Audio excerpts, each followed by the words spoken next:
Hi, this is Bill Cebak, and this is part one of your interview prep. And I'd like you to grab a notebook, take some notes, and help you to get prepared for your interview, which is tomorrow or in a day or so. Probably one of the most important aspects of the interview is to have an understanding of where we're going, so that we can figure out a path on how to get there. And I believe that my job as a headhunter is to help you evaluate the opportunity on its merits. Uncover as much information as there is in the process, so that that's available to us, so that you can make a fully informed decision as to whether or not this is an opportunity that might or might not be right for you.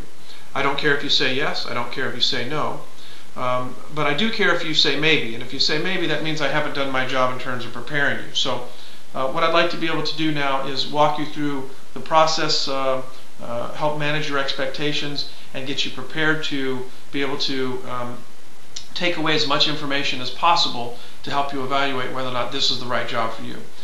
When the interview is over, I'm going to ask you to call me, and we're going to conduct a pretty thorough debrief. I'd like you to do that from the lobby of the client, or maybe in the parking lot where you feel like you have some privacy, and you'll most likely be calling me on your cell phone. And we're going to talk for a few minutes, and so I can get your thoughts and interpretations and feelings immediately, as they're still fresh in your mind, about what took place. But I want to ask you three key questions, and that is, can you do the job as they defined it for you? Is this a job you feel like you want to do at this point in your career? And do these seem to be people you want to do it with? Now, our objective in the first interview is not to get the job offer. Our objective in the first interview is simply to find out if you want to have a second interview. And we do that by taking away as much information as we can, evaluating that. I'll be a trusted sounding board for you, and a reliable resource in that regard. And we'll evaluate the opportunity on its merits, discrete from any other thing that we might be working on together. And we'll overlay it on top of the things that you've already told me are most important for you in your career and at this point in your life. So those three key debrief questions are, can you do the job as they defined it for you? Is this a job that you want to do at this point in your career? And do these seem to be people you want to do it with? Now, in looking at the interviewing opportunity, it's important that your posture is right, your attitude is right, and that you approach this as a fact-finding mission. It certainly is the client's opportunity to check you out, absolutely. But it is equally so your opportunity to check them out.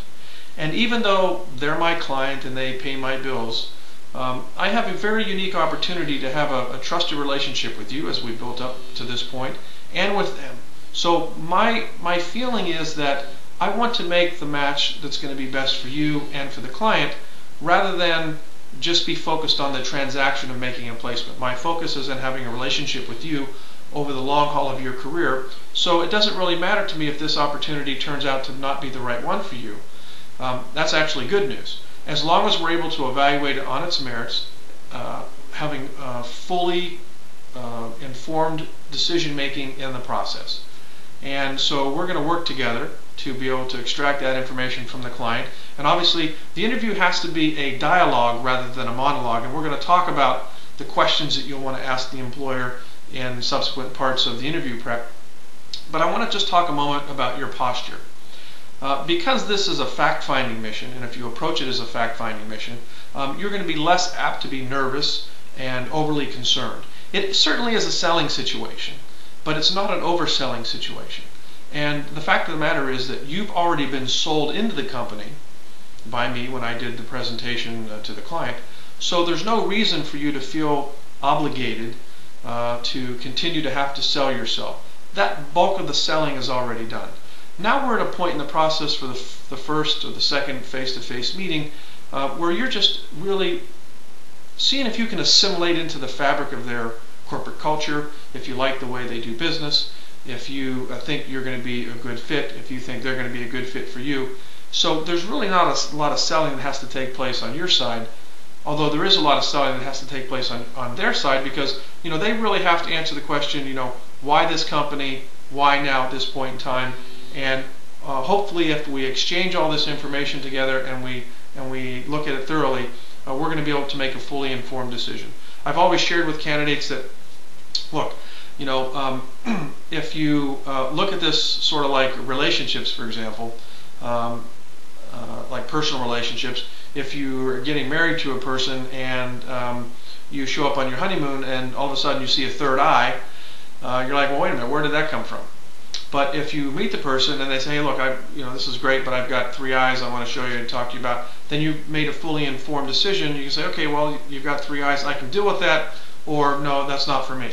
And so I think that the headhunter's role then in preparing candidates and employers to meet with each other and evaluate each other on discrete merits is really one of positioning and managing expectations and being able to find out where all the bones are buried and to have everyone feel like they've been able to make a fully informed decision on all of the available information, rather than feeling as though they may have been deceived along the way, or information's been kept from them either with malice or by accident.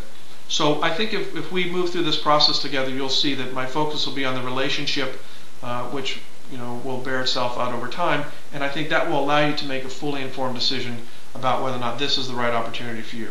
This is the summary, and please go on to the next part.